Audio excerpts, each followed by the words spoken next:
వస్తుందని నమ్మకం ఉంది. ఇది పాజిటివ్ శక్తిని తీసుకురాగలదు. ఈ చేప ధనలాభానికి తోడ్పడుతుంది. ఇల్లు ఆనందంగా మారుతుంది. Flower horn fish. ఈ చేపలను ఇంట్లో పెంచితే అదృష్టం చేకూరుతుంది. ఫెంగ్షూయిలో కూడా ఈ చేపలను మంచి సంకేతంగా చెప్తారు. ఇది ఇంటికి శాంతిని తీసుకురాగలదు. మొల్లిస్ చేపలు. నలుపు రంగు లేదా సిల్వర్ రంగులో ఉండే మొల్లిస్ చేపలు ఇంట్లో ఉన్నప్పుడు సానుకూల శక్తి చుట్టూ వ్యాపిస్తుంది. ఇంట్లో నిండుగా శుభవాతావరణం ఏర్పడుతుంది. ఆర్థిక సమస్యలు తగ్గుతాయని చెప్తున్నారు. ఏంజల్ చేపలు ఇంట్లో ఉంటే మంచి అందం వస్తుంది. ఇంకా ప్రశాంతంగా అనిపిస్తుంది. అదృష్టం కూడా వస్తుంది అంటున్నారు. వీటిని ఇంట్లో పెంచితే వాతావరణం కూడా కూల్గా ఉంటుంది. బెట్టా ఫిష్. ఇది చాలా అందంగా కనిపిస్తుంది. ఈ చేప ధైర్యానికి ప్రతీకగా చెప్పబడుతుంది. ఇంట్లో ఉండడం వల్ల ధైర్యంగా ఉండే శక్తి పెరుగుతుంది. అదృష్టం కూడా వెంటపడుతుంది. సానుకూలత చుట్టూ ఏర్పడుతుంది. ఇలాంటి చేపలను ఇంట్లో పెంచితే మనసుకు శాంతి, డబ్బు, లాభం, అదృష్టం కలుగుతాయని చాలామంది నమ్ముతారు. కానీ వాటిని బాగా చూసుకోవాలి. వాటికి కావలసిన శుభ్రత, తిండి పెట్టాలి. అప్పుడే ఆ మంచి ఫలితాలు నిజంగా వస్తాయి. మీ చర్మం ఎప్పుడు దురద పెడుతుందా? ఈ ఒక్క ఆకు చాలు. మీ జీవితకాలంలో చర్మ సమస్యలు ఎప్పటికీ రావు. వేసవి కాలంలో అధిక చెమట మరియు శరీరం నుండి వచ్చే మురికి చర్మం, చికాకు మరియు దురదకు కారణమవుతాయి. దీని నుండి కోలుకోవడానికి మరియు ప్రయోజనాలను పొందడానికి వివిధ దశలు ఉంటాయి. 1. కుప్పింటాకు, మిరియాలు, నీరు. దానికి కావలసిన సామాగ్రి, రెసిపీ వివరణ. ముందుగా ఒక గుప్పెడు కుప్పింటాకు ఆకులను తీసుకోండి. వాటిని ఎండలో. మీ ఇంట్లో ఉప్పు ఉందా? అయితే మీకు జన్మలో కీళ్ళ నొప్పులు రావు. ఎలా అంటే జాయింట్ పెయిన్ నుంచి ఉపశమనం పొందడానికి ఒక సులభమైన ఆయుర్వేద పద్ధతి ఉంది. ఉప్పు ప్యాకెట్తో నొప్పి నుంచి ఉపశమనాన్ని పొందవచ్చు. ఇందుకు సాల్ట్ ప్యాకెట్ ఎలా తయారు చేసుకోవాలి? మారుతున్న జీవనశైలి, తప్పుడు ఆహారపు అలవాట్లు, గంటల తరబడి ఒకే చోట కూర్చోవడం వల్ల కీళ్ళ నొప్పులు సర్వసాధారణం అయిపోయాయి. గతంలో పెద్దవారిలో ఈ సమస్య కనిపించేది. ఇప్పుడు యువత కూడా మోకాలు, నడుము, భుజాల నొప్పులతో బాధపడుతున్నారు. అయితే ఈ సమస్యలకు ఆయుర్వేదంలో మంచి చికిత్సలు అందుబాటులో ఉన్నాయి. అలాంటి వాటి దాని గురించి ఇప్పుడు తెలుసుకుందాం. Salt packet. ఆయుర్వేదంలో కీళ్ళ నొప్పులు, నడుము నొప్పి, భుజాల నొప్పులు నుంచి ఉపశమనం పొందడానికి శతాబ్దాలుగా సాల్ట్ ప్యాకెట్ విధానాన్ని ఉపయోగిస్తున్నారు.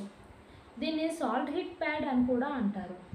శరీరంలో ఎక్కడైనా నొప్పి, కండరాల నొప్పి లేదా కీళ్ళ నొప్పులు ఉంటే మందులు వేసుకునే ముందు ఈ సులభమైన ఆయుర్వేదిక్ చిట్కాను ప్రయత్నించండి. ఇది ఎలా పనిచేస్తుందంటే శరీరంపై సాల్ట్ ప్యాకెట్ వేయడం వల్ల ఆ భాగంలో రక్త ప్రసరణ పెరుగుతుంది. దీనివల్ల కండరాల సడలి, నొప్పి పట్టేసినట్లు లేదా నొప్పి నుండి ఉపశమనం లభిస్తుంది.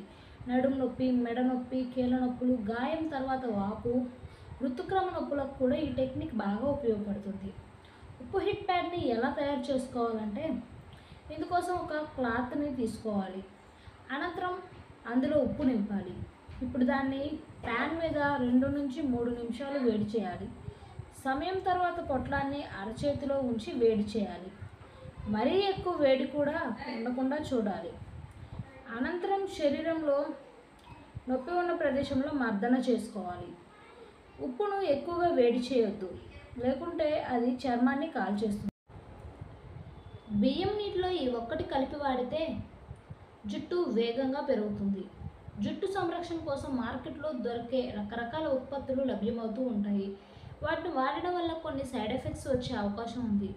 అలా కాకుండా మన ఇంట్లో సహజసిద్ధంగా దొరికే కొన్ని పదార్థాలను ఉపయోగించి జుట్టు రాలకుండా, జుట్టు కుదుళ్ళు బలంగా ఉండేలా చేసి జుట్టు ఒత్తుగా, పొడవుగా పెరిగేలా చేసుకోవచ్చు. బియ్యం కడిగిన నీళ్లు జుట్టు సంరక్షణలో చాలా బాగా సహాయపడతాయి.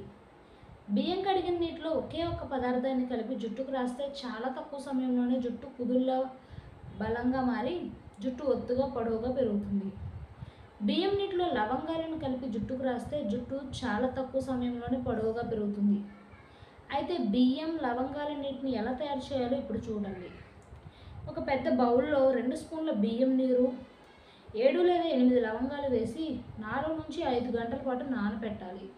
నీరు పసుపు రంగులోకి మారుతాయి. ఆ నీటిని స్ప్రే బాటిల్లో పోసి జుట్టుకు స్ప్రే చేయాలి.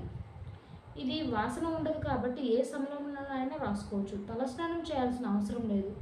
పడుకునే ముందు రాత్రి రాసుకుంటే మంచిది. లవంగాలు జుట్టు పెరుగుదలకు సహాయపడతాయి. లవంగాల్లో యాంటీ ఆక్సిడెంట్, యాంటీ ఇన్ఫ్లమేటరీ లక్షణాలు సమృద్ధిగా ఉండటం వల్ల జుట్టు తేమగా ఉండేలా చేయడమే కాకుండా జుట్టు కుదుళ్లను బలంగా చేస్తుంది. బియ్యం నీటిలో ప్రోటీన్ ఉంటుంది. ఇది జుట్టుకు మెరుపుని ఇస్తుంది. జుట్టు దెబ్బతినకుండా కూడా కాపాడుతుంది. పరగడుపున ఒక చెంచా నెయ్యి చేస్తే అద్భుతం ఏంటో తెలుసా మీకు?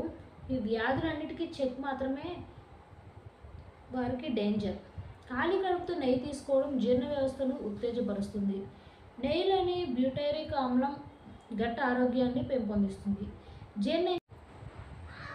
ఈరోజు చిత్ర పౌర్ణమి. ఈ ఆహారాలు తినడం మర్చిపోకండి. చిత్ర పౌర్ణమి ఎందుకు జరుపుకుంటారో మీకు తెలుసా? చిత్ర పౌర్ణమి అనేది ఒక వ్యక్తి యొక్క మంచి మరియు చెడు కర్మలు నమోదు చేయబడి తదనుగుణంగా ప్రతిఫలం పొందుతాయని నొక్కి చెప్తుంది. భూమిపై నివసించేటప్పుడు మన చర్యలకు పరిణామాలు ఉండవు, కానీ మరణం తరువాత కూడా వాటి ప్రభావం ఉంటుందని అర్థం చేసుకోవాలి. చిత్ర పౌర్ణమి అనేది ఆచారాలు మరియు పూజల ద్వారా పాపాలను వదిలించుకోవడానికి ఒక గొప్ప అవకాశం. చిత్ర పౌర్ణమి పూజను పౌర్ణమి నాడు సాయంత్రం లేదా తెల్లవారుజామునే చేయాలి. ఈ రోజున ఉపవాసం ఉండడం ఆచారం, మరియు ఈ ఉపవాసాన్ని చిత్రగుప్త నోంబు లేదా చిత్రగుప్త వ్రతం అని పిలుస్తారు. చిత్ర పౌర్ణమి రోజున భక్తులు పగటిపూట ఉపవాసం ఉండాలి. చిత్ర పౌర్ణమి పూజను మగ లేదా ఆడ కుటుంబ సభ్యులు ఎవరైనా చేసుకోవచ్చు. ఈ రోజున ఇంటి లోపలి మరియు వెలుపలి భాగాలను శుభ్రం చేసి అలంకరించాలి.